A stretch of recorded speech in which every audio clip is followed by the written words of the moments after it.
Welcome to Kevin's European Garage, and today I'm going to be replacing the bushings on the front control arms on this 99 Porsche 996 911. So I picked up a set of these Powerflex bushings. I got the, for the front lower control arm, I got the inner and the outer ones. The inner ones, they don't make them in the purple, they make them in the black, the race version. And these, you make them in both. This is the like the, I guess you could say the outer bushing, and they make this one in the purple and also the black. So I'm going to be removing that front control arm, inspecting the ball joint to make sure the ball joint's good before I install these. If not, then this is all for naught, and I'm going to be replacing the control arm if those ball joints are shot or worn at all. All right, let's go. All right, so now you can see that I got the car up in the air. Now I got the wheels off. And now we got to pull off the cover that's on the bottom of this. You can get better access to the bolt that hold the control arm to the subframe. And you can also see that I got rid of my quarantine haircut, which was no haircut for the past like 8 months. So I'm definitely feeling a lot better. All right, so to get this cover off, we got a couple screws. Yeah, so the funny thing is, I never taken off these clips, and I don't know exactly how they come off. That's how they're supposed to come off. You just got to lift up on the tab. Hopefully they come down. There we go.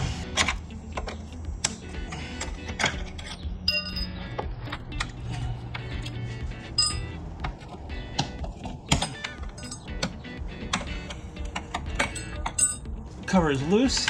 Now we can take it off. We get full access to the lower control arm bolts. Okay, so the first thing we'll be taking off over here is this this front lower control arm. So I'm just going to disconnect this bolt that's over here, and I'm just going to slide this out of its way. So it's 18 millimeter on the bottom and 21 on the top.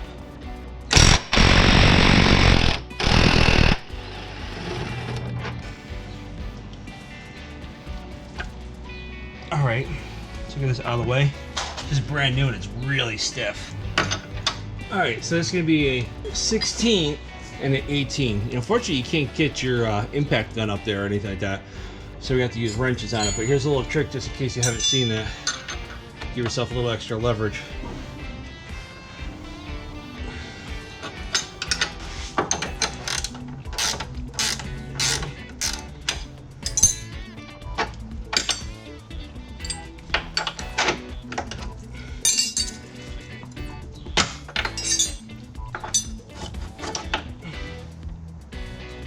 So it looks like the ball joint feel is actually pretty decent. So let's pop that out next. That's an 18.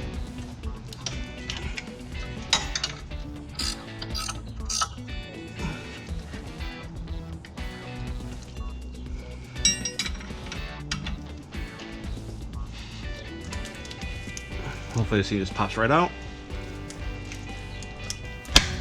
And it does. Gotta love this tool. It makes it so much easier to do ball joints without damaging the ball joint in the end. So I put it towards the bit, and we'll put this inside here. This nut should come off with relative ease. I just need to have something just hold it in place for a little bit. So now it's loose enough, or I can unscrew it. All right, let's take this onto the bench and let's inspect it. Okay, so here's the control arm. So look at the ball joint. The ball joint looks to be in good shape. It's pretty tight still.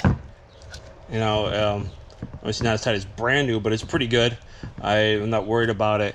So I think I'm gonna just replace the bushings, and I just cleaned it up to look at it. You can kind of see just this one looks like it's not that bad, but it's just kind of, you know, it's just soft. And then this one over here starting to slightly delaminate.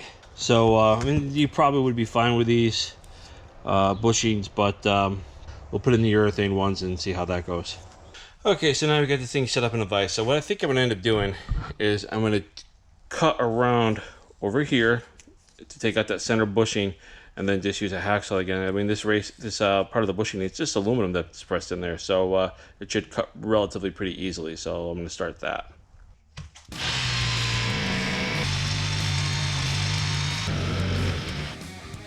Done. There we go. Now use a hacksaw to go down in here. So you just got to be careful here that you don't saw too deep in, and then you gouge the arm. So we're just going to go slow. And this is aluminum, so it shouldn't take that much effort to do this. Alright, let's try it out.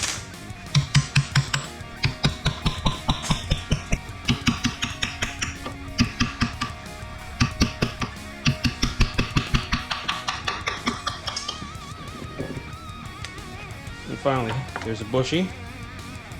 So you just got to kind of clean up a couple little marks you made. So I'm just going to use a Scotch-Brite pad to clean up inside here. And I'll just use a small file to kind of take away some of the burrs. Small file.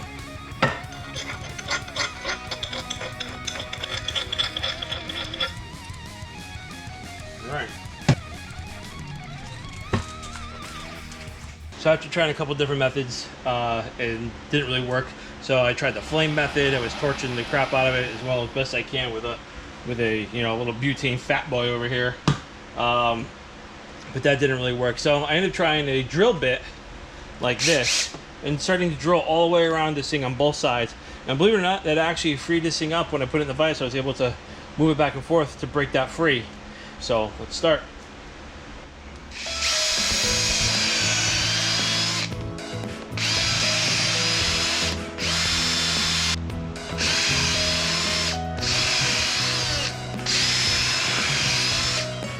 Alright, let's see if I did enough. There it goes. So now I broke that middle section out.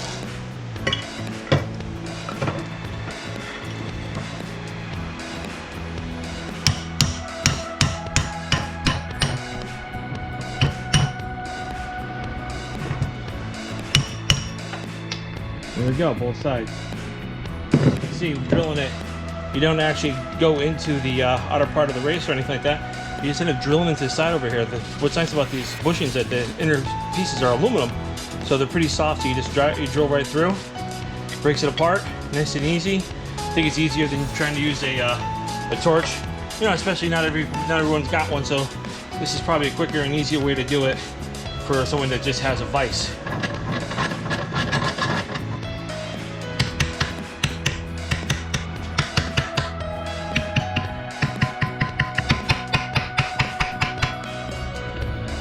Alright, so I tried to hit this thing out as much as I can, and it's not really moving, so I'm just going to have to cut it out like I did last time. I'm going to put a hole on one side and break it on the other and just kind of jam it. But you got to be careful not to go too far, because you don't want to go into the actual control arm itself.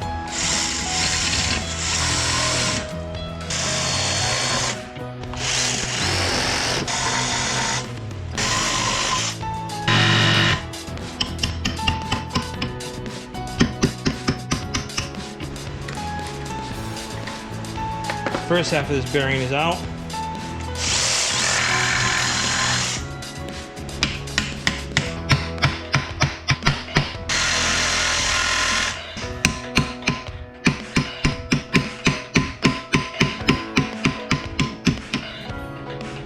All right.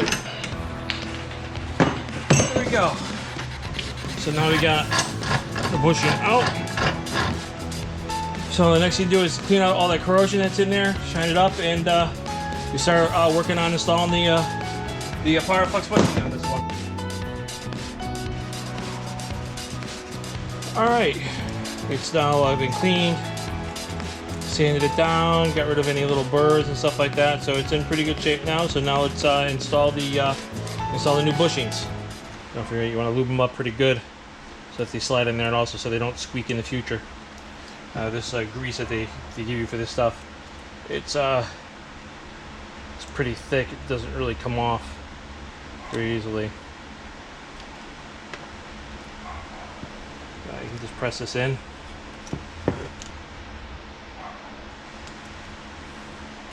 So their black ones are usually for race, and they have the purple ones are for street, but they don't sell a purple one for the inner. They only have this black one because they say that it doesn't make a difference as far as you know, vibration or anything like that, because that's some of the thing you want to worry about with putting in these bushings is, you know, what's it going to be like? How's the ride going to be? Is it going to be too stiff that it's not going to be, you know, fun anymore, or if it's going to be just right? So I guess I'll find out. Last couple of cars that I were in that were They have poly bushings, actually weren't that bad, but neither of them was a 911. So we put this in.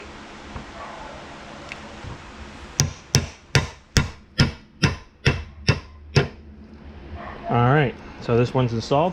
This next one's a little tricky to get in because it's got this lip over here. So you have to kind of push it past that lip. So you gotta really make sure you lube it up really good, and also lube up the control arm too. Yeah, now I know about doing these, it might be a good idea that if you're gonna be putting these in, that you get an additional thing of lube. I think you can buy the lube separately. Keep everything perfectly flat. Put this block of wood and kind of push it in. You gotta be careful if you don't get it just right, it will just slowly push itself out. You see it takes a little bit of fighting to get it in.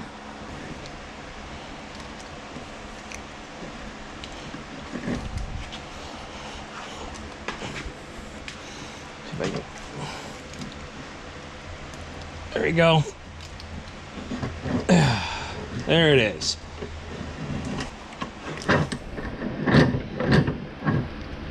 It's almost in. Kind of push the rest of it with your hand. All right, so that's in place.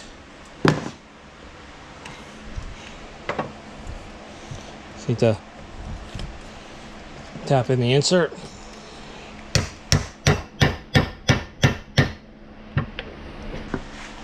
And that's it. That's the completed control arm. And it's a tight fit getting in there.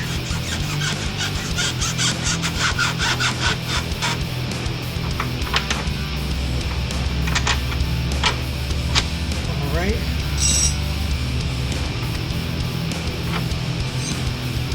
Let's tighten this up.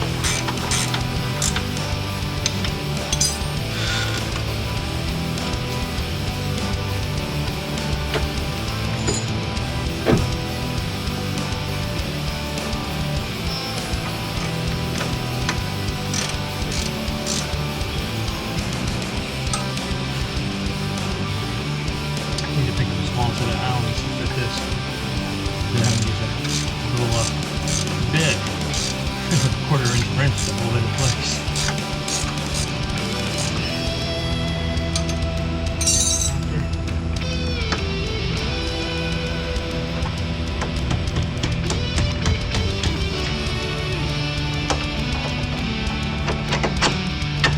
This one gets torqued to 118 foot-pounds, and my torque wrench doesn't go that high.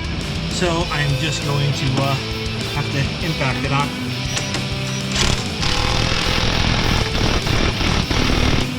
Alright, so now we have to torque this, and then just give this a torque. Alright, just get torque to 88 foot-pounds.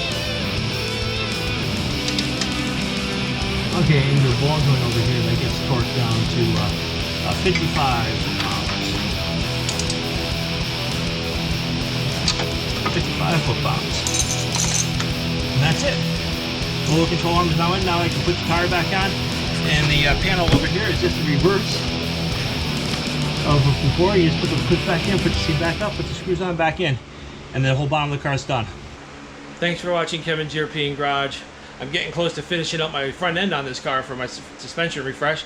I got 2 more things coming in for it. I just got some inner and outer tie rods, and then I got sway bar bushings, and then at that point I'm going to put the coilovers in this car. So I got a lot of stuff coming up soon, so keep on watching, stay tuned, and subscribe, like, and we'll see you later.